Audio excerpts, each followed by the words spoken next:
Hello, Farah, and welcome to the Well Vegan Travel podcast. Thank you for joining me. Hello, hello. Thank you so much for having me on.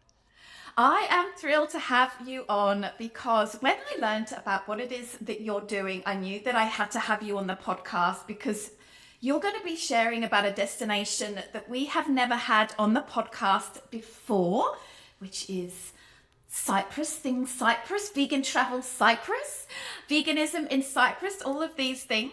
So, before we get into the topic of the podcast, Farah, would you mind telling us what it is that you do in the vegan travel space and then maybe tell us what brought you to that point?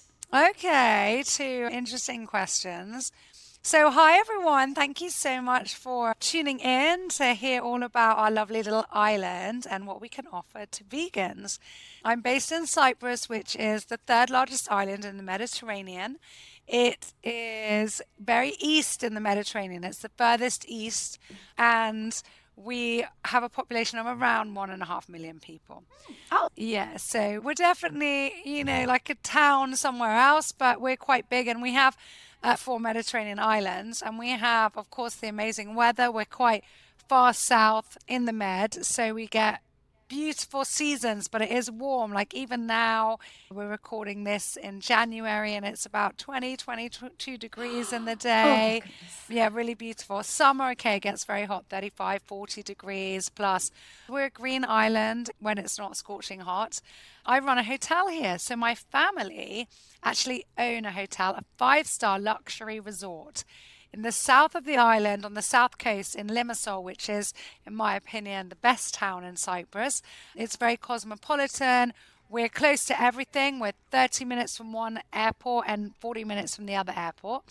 And our resort is a large one. It's 272 rooms and it has a 238 berth marina. Oh, Grandfather, wow. yes. So it really, at 8 restaurants, spa. It's a large resort. I say that because for a lot of people, when they think of vegan travel, they think of sustainable travel, which often comes hand in hand with veganism. They close their eyes and they think of these idyllic, beautiful, small, cozy 20-bedroom village or mountain resorts or natural little luxury huts on the beach. They're only 10. Whereas we're this huge model that has come out of the travel industry, this tourism industry. We opened in 1987. My grandfather built it, my dad was running it, and now I've been running it. I've been working there for all of my working life. It was my mission to make this hotel a a showpiece to showcase how large resorts could be sustainable. And people at first were like, yeah, well, that's not really possible. This big linear model that we have in this hospitality industry. And I was like, no, it is. And it's our duty. And it's actually even more so because we do have such a big carbon footprint. And I wanted to really prove that not just in Cyprus, but in Europe and then in further afield, how large resorts can become sustainable. And I'm very proud because we have won many awards now in this field. We were the only hotel ever to be certified as carbon neutral on the island. Of course, Wow. full disclosure, I bought carbon credit to do that, but I couldn't do that fully. I had to really work on whether it was through latest tech, like putting photovoltaics, or whether it's through smaller things like going plastic free and being more sustainable than the typical, will wash your towels only when you want, like these gimmicks. One of the big things we did was in one of our 8 restaurants to go completely vegan. So we're the only hotel on the island with a completely vegan restaurant. And in all our restaurants, all 8 of them, we have a golden rule of at least 30% of the menu, whether it's buffet or set menu a la carte, has to be plant-based. You mean there's choice? So there is choice. So you can come to the hotel and eat at any one of our bars or restaurants, and you're not just going to have a Beyond pate thrown at you or, the token sorbet or fruit platter. There is Tomato going to be pasta? tomato Tomato pasta? pasta. Yeah. I mean, we've all been there. We've got a chicken Caesar salad. I'll just take out the chicken. No, there is a proper full vegan. And I say that 30%. Some days it will be 40, 50 sometimes. Wow. So we literally have so much repeat business now from vegans and vegetarians who are coming to our resort and saying, wow, this is the first holiday I have ever had where I haven't been worried about food, where I've eaten and I've enjoyed it. To be honest, where people have said I haven't put on weight because I've been able to eat what I normally eat and not eat a load of, Refined carbs. fine pieces of white bread at lunch because there was nothing else. All our staff are trained around this. We're the only hotel on the island that's part of Vegan Welcome. I'm sure everybody knows Vegan Welcome here. I love what they're doing. Thomas and his whole team there, collecting all these, 4 and 5-star hotels that cater for vegans. So we've done a lot in that direction. And then just to quickly move to the second part of your question. So what led us there or me there is obviously, I'm vegan. I have had difficulty when I travel all the time. I think what a lot of establishments don't realize, and please, if you have a restaurant or hotel and you're listening to this, or any business, remember these words: the minority leads the majority. Oh, can you explain that in this context? Yes, in our case, we're a hotel and we have restaurants.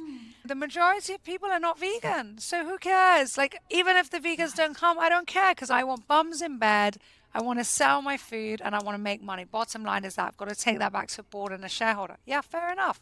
I get that. But if there's a family of 4 or 5 or 10, or a group of friends traveling, or even just a couple, and the one person has an intolerance, a dietary requirement, you can be guaranteed that the other 10 people or 2 people or 5 people, whatever, are not going to. They're going to go where the minority can eat or where the minority is comfortable. So if you cater for that one person, whether it's a couple or a group, it's going to bring more people. And especially in our case, like, people are coming and they're so happy that they're leaving and saying, you know what, I've already booked for next year and I'm going to bring 5 other families with me. And I'm going to tell all my friends about it. I need to have a product to be able to cater for the vegans, so I can't lose money or not sell something viable. But at least I offer this, and in doing so, even non-vegans are like, wow, that was delicious. Or I never thought about that. When I go home, I'm going to have a day a week where I'm going to be plant-based. And that's how change slowly happens, step by step.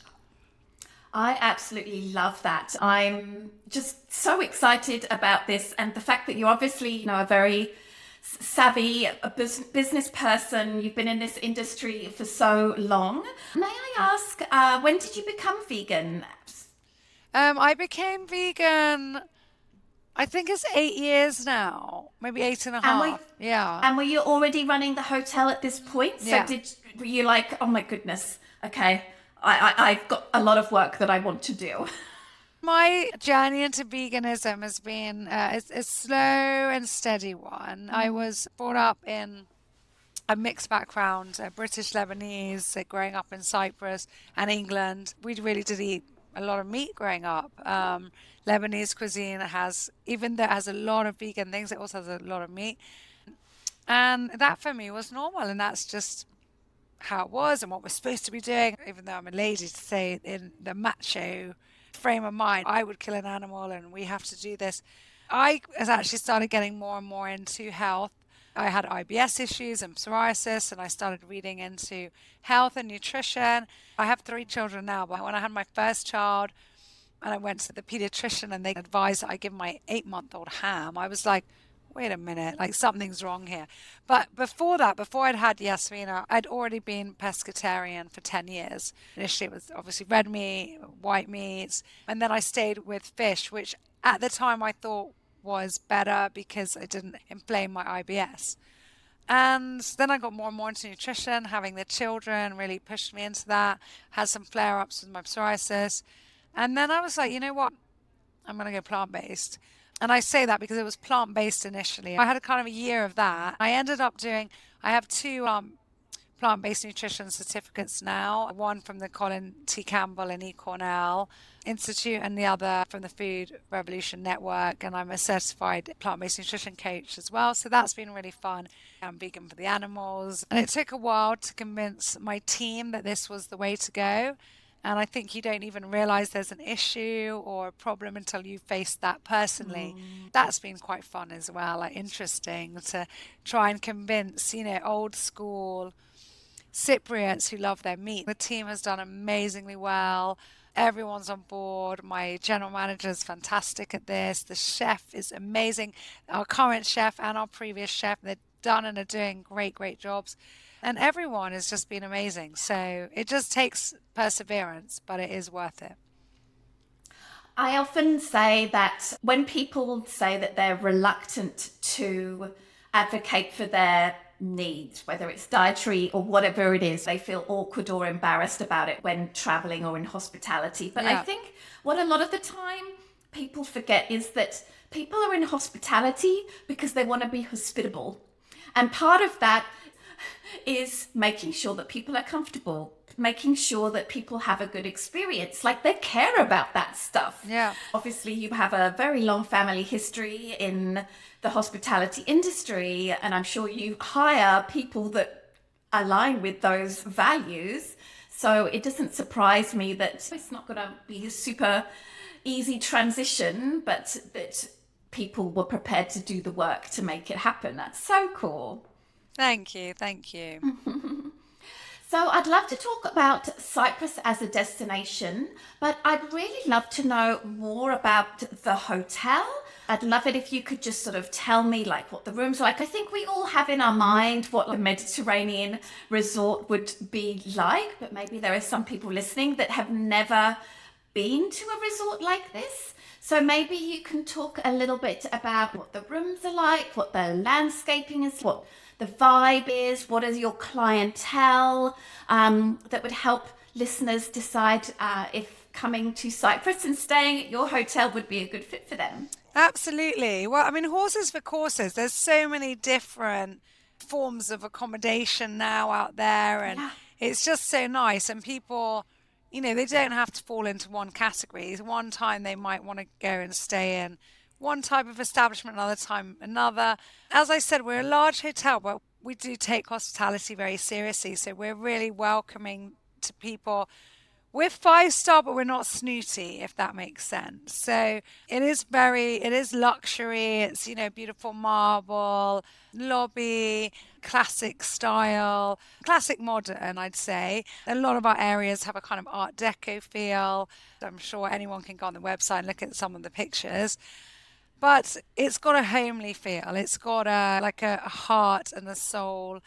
I had really nice comments from many guests actually, but one I remember last year was someone saying that they'd been to Cyprus something like 18 times. And each time they'd stayed at different hotels and they just love the island, they love exploring. And they'd been to different towns and different villages, but always 4-5-star hotels. And they were like, ours is the only hotel that they were booking to come back again. They said next year we're going to come for 4 weeks, and we found our place now. After 18 years, we're no longer 18 times. We're no longer going to stay anywhere else. And I was like, oh, so what made the difference? And they told me your place has a soul. It has a soul. Like we're so happy here. So we have beautiful, beautiful gardens. We have, tens of thousands of square meters of green, luscious gardens. We've got an olive tree in our gardens that we're very proud of that has been there for 1,000 years. It's a 1,000-year-old tree. Gosh. And we've got the largest blue flag beach in Limassol. Oh, Really, I'm so surprised you have a beach if it's also a marina. That was a question yes, I had yes, for and you. it's blue flag. So it's European standard cleanliness. Yeah, we're very, very strict on that. And marine rules. So the marina is more, don't think of it like a port or anything like oily or no, no, no. It's got beautiful sailing yachts and it's really idyllic. So you have these stunning views from the hotel just looking out on this diamond-shaped marina. Yes, it's lovely. It's really lovely. Lot of big, big beach, and the nice thing, the beach doesn't have any rocks, especially for families with small children, or for the elderly, or people that aren't so, secure at swimming. You can really walk in for a very long way and feel relaxed and not worried at all. We have lovely restaurants. We've got an amazing Thai restaurant, and as we all know, Thai has amazing vegan options. So it's the only fine dining Thai restaurant in Limassol. And we have a Cypriot restaurant, Italian restaurant, buffet restaurants, beautiful bar with amazing bar food. And of course, our vegan restaurant, Seashells Healthy Living, that has everything from scrumptious salads to, the meat tasting burgers. Yeah, really, really, so good. Oreo muffins and so much more. Our rooms are, 95% of them are sea view. They're all spacious. Our smallest room is 27 square meters, but they go up obviously to 75 square meters and more if you book a 3-bedroom suite. We have a penthouse that's available for rent that is 480 square meters. Imagine 4 bedrooms. Oh, that is enormous. Yeah. So we have, luxury residential tower. So yeah, I mean, What do you mean a luxury resident tower? so we have our hotel, and next to it we have this high-rise tower. It's 14 levels, let's say, 12 floors of apartments, and we have people who live there. It's like a condo hotel, and we have also some that are available to rent short and long term. And obviously with room service, there's full security. We have spa. All our spa uses only vegan products and really, really lovely, amazing facials and signature body treatments and massages. Then, not to go on too much about the hotel, we're situated in Limassol, which is the largest seaside town on the island. On the south. It's facing south, right? I've got my little Yeah, map here. exactly. So we're bang in the middle. So if you want to explore the mountains, let's say this time of year, you can go up to the mountains. You'll be there within 45 minutes and you'll see snow. And on the same day, you can come down and put your feet in the seawater and even swim for some people. It's amazing. And there's lots of beautiful villages in Cyprus, amazing nature trails. We have over 50 nature trails and a lot are suitable for families with small children. Others are longer. We have linear, we have circular. So really lovely. We have Christmas villages in winter What? time. Christmas villages. What does that mean in this context? So In Cyprus. in Cyprus, a lot of people just think of Cyprus as a summer sun destination, and it is. It's amazing. You can come here, from April, May until November and just lounge on a beach and have absolutely stunning scenery and enjoy great food. Perfect. But you can also explore the villages, you can do hikes. We've got amazing 12,000 years worth of history, archaeological sites that are just breathtaking. The mountains are stunning with pine forests, amazing UNESCO buildings and churches and monasteries. We're very well known for cycling, and people come here to do training and sports training. We have a casino now on the island. I mean, there's just something for everyone. We've got shopping, great water sports any time of year. And we also have Christmas villages. This was something that the Deputy Ministry of Tourism initiated a few years ago. So we have several villages in Cyprus that have official Christmas villages. So from the beginning of December all the way until usually 7th or even 15th of January, you can go to this village. It's just transformed into a Christmas market. There's food, and we have an amazing vegan fan fest. We have a vegan festival here every September that happens in an ancient olive grove. But the people who do that, they're very good at vegan food, and they have the Cyprus Vegan Guide as well. They have a stand in one of the Christmas villages, so you can go and eat lots of vegan food, and you'll always find something that is in traditional Cypriot food that is vegan. The Mediterranean diet has a lot of legumes and pulses, fresh salads, anything from wild mushrooms, beautiful olives, nice bread, different rice dishes. There's so many things that you can enjoy. Even in a taverna that traditionally caters for fish or meat, you can always eat some yummy food. And we have quite a few vegan restaurants that are popping up as well. So yeah, we're good. You can be a satisfied vegan coming to Cyprus, that's for sure. It really does sound like that. So I would love to dig into some of the other destinations and attractions that are around Cyprus, because I don't know about you. So I would love to maybe know a little bit more about like the cultural and historical attractions, because you've got a lot of old ruins and ancient civilizations that were there, some medieval history. Would you mind talking to some of those things for the history buffs Sure. amongst us? I love history. So the main thing that we're very famous for is that the goddess Aphrodite, the goddess of love, she was called Venus in the Roman Empire. She was born in Cyprus.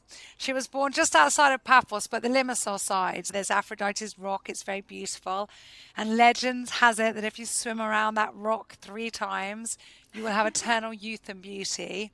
So for anybody watching this, I did that 300 years ago. I'm actually 340. I'm joking. So yeah, but it's that's something definitely it's a picture moment. You go and see that. We're also very well known for other historical moments. For example, we are the oldest place in the world that was, well, discovered to be the oldest that had a domesticated cat. So we had domesticated cats here. And we were also the first place in the world to bottle smells and hence make perfume. And Oh, that village is the village where St. Raphael is technically under. So just 5 minutes from our hotel, you can go and see where they first bottled perfumes. Another myth, we have a kingdom, again, in the region where St. Raphael is. So it takes a very short walk or just 2 minutes in the car. And you're at this kingdom called Amethyst, which is this ruins, but very, I mean, just beautiful and within the hills and by the sea. You can even see the sunken marina on a clear day. And that's thousands of years old. But the myth of Pygmalion actually sprang out of that village because the king oh, fell in love with a statue and would marry this statue and then have mere mortals be the human form of that statue. I mean, it was quite a kinky way of, having several women in his lifetime. Pygmalion, which then was, of course, became the movie My Fair Lady, came out of that. We have also a lot to do with Richard the Lionheart. So the King Richard from England, Eleanor of Aquitaine, son and Plantagenet, and he was on the Crusades to save the Holy Land, and he stopped in Cyprus and he built a beautiful castle called Colossi Castle, and he also built the Limassol Castle, where people can even get married. It's where he got married to Berengaria of Navarre. So we have that history as well. I mean, it goes on and on. We have amphitheaters, we have temples built to Apollo. And then in more recent times, we're Greek Orthodox religion. We have many beautiful monasteries, many beautiful churches. Some of them are UNESCO with amazing icons and iconostasts. That's where you hang all the icons at the front of the church. So the list goes on. I mean, we have beach walks, we have beautiful restaurants. Limassol is so well known for gastronomy, and it's all achievable while you're here because the distances are so easy.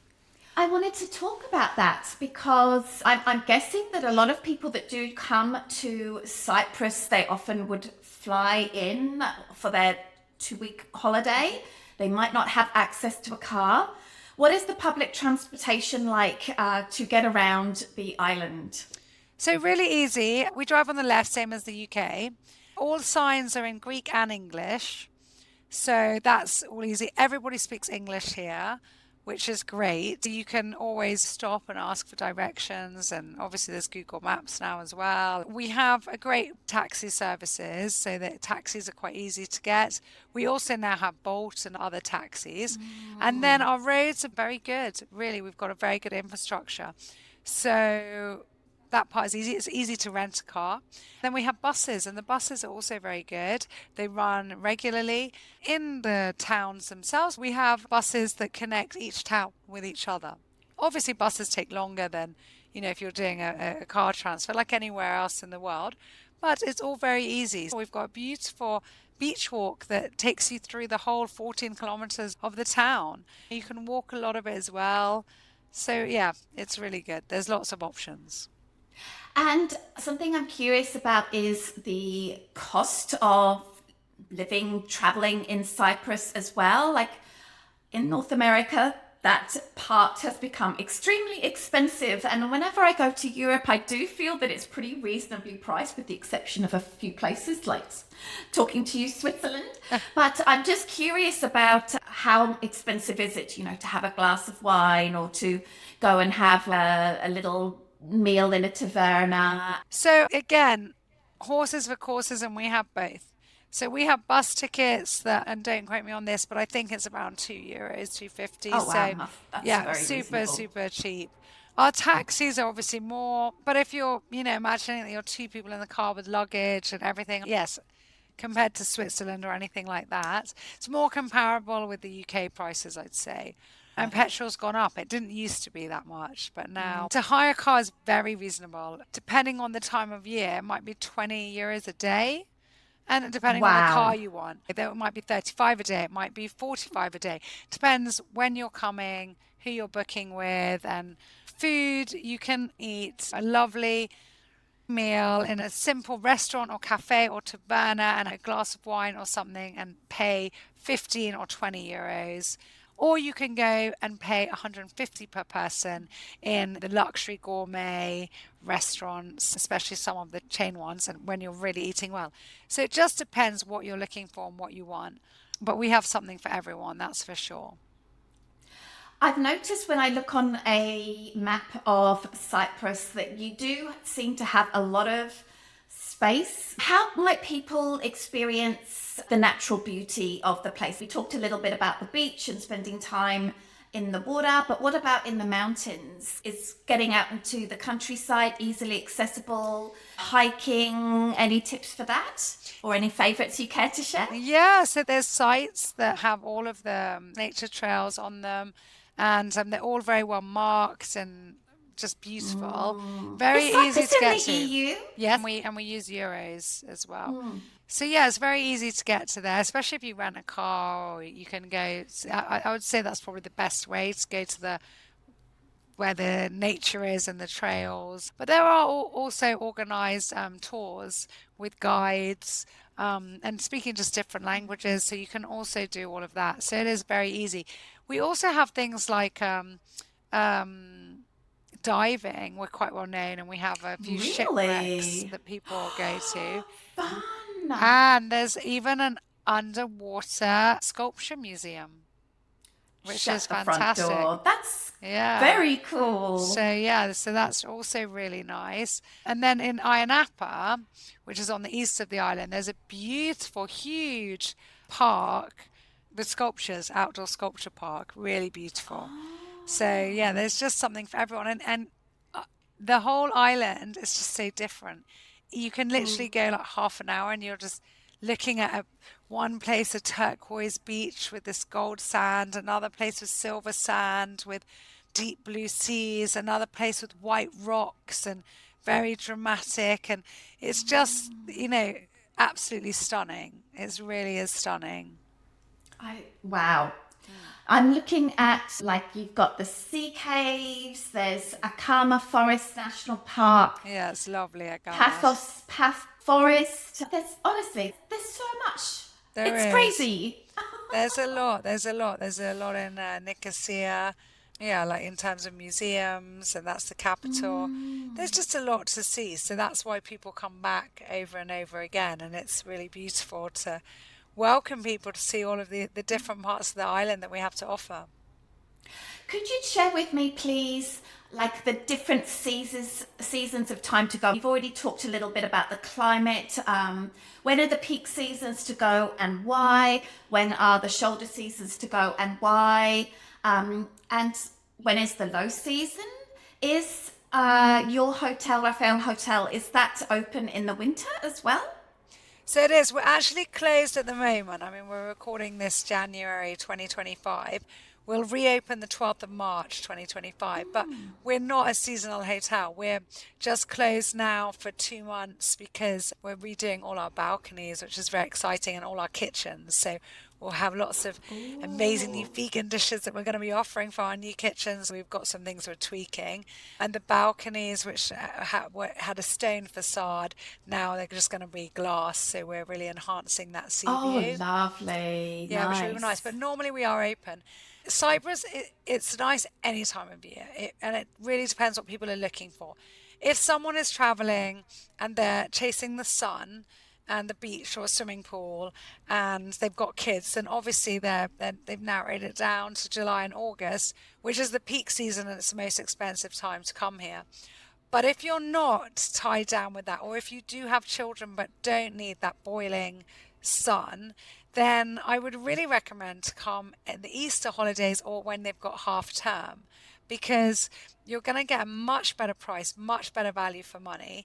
Yes, it's not going to be as hot, but you don't need 40 degrees. What's wrong with 28 or 30 or 32? So yeah, it is nice. Okay, the April holidays, then it might be, yeah, cooler. It might be 25, 28 degrees. It really depends. But it's just such a nice time to come. And the nice thing about March and April is that it's just so green. The island is so green. So it's just absolutely lush to look at and just beautiful.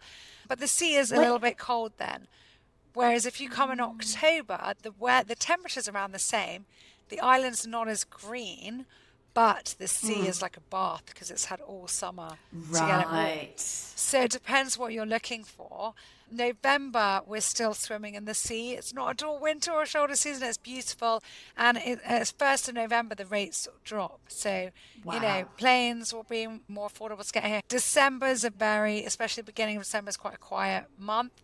So again, December and January and February, you're looking at the best prices for hotels, like crazy prices. And yet it is such a good time to come. And yes, you might have a little bit of rain here and there when you come. But if you don't mind and you want to come and really explore the island and do nature trails, have some great food, relax with beautiful views, and you're open to anything. So you might come here and every day it might be 22 to 25 degrees, or it might drop and it might be, 17 degrees, or it might rain. But if you're open to that and, you're not Yeah. desperate for guaranteed sun, I mean, I say that is guaranteed sun, but you never know. It only rains about a week here a year. It might rain that week that you come, but it's beautiful. So I love the winter here, and I'm a summer person, but I just think it's so beautiful. It's just green and lovely, and I love enjoying the nature. So there's just a lot. Anytime you come, there'll be something to see. And also in February, 50 days before the beginning of our Easter, so before our Easter, so we have something called Green Monday. That's when our fasting period starts. Is this an Orthodox thing? Yes, Greek Orthodox. But before that happens, we have 10 days of carnival. So literally, the whole of Limassol, carnival's in Limassol, the whole of Limassol is dressing up every day, every night, wigs. You go to any restaurants, people are dressed up, there's street parties. It is so much fun. And we are second, as reported by CNN, only to Rio. Wow. And this is in February, so people could February. really time their visit, get good prices, but Amazing still prices. enjoy just joy. Because sometimes when we Yeah. go to some resort towns in the wintertime, most restaurants are closed. It feels a little bit sad. No, Limassol, you definitely don't get that. Interesting. Maybe in some other places on the island, you might feel that a tiny bit, but Limassol, no way. We're a vibrant cosmopolitan place that, yeah, we're open all year. Amazing. I am so excited about the possibility of coming to Cyprus. You really have sold it to me, at least. I'd love to ask you a few rapid fire questions, if you don't mind. So, what is your favorite dish at San Rafael's resort that guests must try? My favorite dish is, oh, there's so many. So on the buffet, I really love, we make this artichoke stew that has Oh, like this lemon, almost creamy texture. It's completely vegan and it's so good. It's so good on rice. We also make an amazing pasticcio, which is a traditional baked pasta dish. So traditionally, it's with mincemeat, bechamel sauce, even a bit of cheese on top, and we make it completely vegan. And the funniest is that people take it without realizing it's vegan, and they're like, "Oh, this is so good!" Like non-vegans, and we're like, "Yes, we did it." And in seashells, I think my favorite is the truffle gyros. wow. Oh, it's so good. And also, oh, I love Seashells, our vegan restaurant, everything. I love everything. And we also do, it's simple, but we really do the best falafel. I dare anyone to find a better falafel than the one we make. Really? Yeah. Okay. Yeah. That's interests me. I recently just put an Instagram post out where I all of the things that vegans often get when Okay. they are traveling, like tomato pasta. And I did include falafel on that dish, although I definitely say I that it love depends falafel. on how it's cooked. Definitely. And I got ChatGPT to roast all of those dishes. So basically taking the mickey out of them, like, just giving them a bit of a hard time. And it's quite funny. The response on Instagram was quite funny because we've all been in situations where we've just been served a tomato pasta or a flavorless falafel. But the fact that you're saying that it's like one of the best things on the menu, I want to try it for sure. I know, yeah, and they put pickles and amazing fruits and veg. Yes. We are really well known in Cyprus for potatoes. So yeah, Oh. we have amazing potatoes. They're exported all over the world. They are so good. Oh, that's right. Cypriot potatoes. I remember my dad, who's a bit of a foodie, would talk about Cypriot Oh my potatoes. goodness, I'm And my last question I would like to ask you is you're in the hospitality space all of the time. Do you travel? And where, if you do, where is your next trip to? If you have it planned yet. So, okay, I'm biased, full disclosure. We also have hotels. My dad has hotels in the New Forest in England. So, in the south of Oh, England, really beautiful hotels, country hotels. So, they are very different from St. Raphael. They are old manor houses that have been converted into country house beautiful. hotels. They've all got a story. Like one of them was Darwin's best friends, Charles Lyell. And yeah, it's his personal home. So Darwin went a lot. We've got his letters on the wall. We have one of them was King George the Sixth hunting lodge, I think. Yeah, just anyway, loads and loads of stories behind them all, and they are lovely. They've all got vegan food as well, and they're in the New Forest. It's a national park, so you're going around and you Yes. have New Forest ponies come and just while you're Oh. eating, you're like, oh, hello. So I love going there. We go there at least once a year, maybe twice with the kids. It's just really relaxing and to be in nature. But I also do love London. We've been to Paris and Disneyland Paris quite a few times. We went to Lisbon last year. My goodness, vegan heaven. Mm-hmm. Amazing options. But I love London for vegan food as well. And I love Greece. Greece is great. Athens, the Greek islands. We were lucky enough to go to Bermuda a couple of years ago, and just wow, that's just amazing. So yeah, we love traveling. We go to Switzerland quite a lot. My husband loves Switzerland, so we go skiing and yeah, but that's quite an adventure sometimes finding vegan food there. Especially if you like the skiing and the winter stuff in the mountains for Yeah, sure. yeah. All right, Farah, it has just been an absolute joy to talk with you. Thank you so much for the work that you're doing to create this special place that vegans, I'm sure, would love to go to, and talking about Cyprus as a destination. Please do take a couple of minutes to let our listeners know the best way to book and the URL for your website and all of the other sort of vegan services that you offer. Well, thank you everyone for listening, and I'd love, love, love to welcome you at St. Raphael Resort and Marina in Limassol, Cyprus. So the best way to book is to go direct to our website. It's www.straphael, it's STRAPHAEL.com. So really easy. And if you do want to get in touch with us directly, you can go on the website, get in touch with the reservations team and simply say that you heard me, Farah, talk on World Vegan Travel Podcast, and we will make sure we give you a special discount to book and stay with Oh, us, exclusively for you guys who listen to this until the end. And if you have already booked or you do book, no problem. Drop us an email, say the same. You're still going to get the best rates by booking direct on our website, but we will make sure we give you an extra special room and look after you while you're there. And of course, you can book using tour operators, the booking engines, however you want. Just look us up, and we can't wait to see you. I love it. Thank you, Farah. Thank you so much for being on the podcast. Thank you. Thank you so much for having me and wishing you all the best health, happiness, and kindness.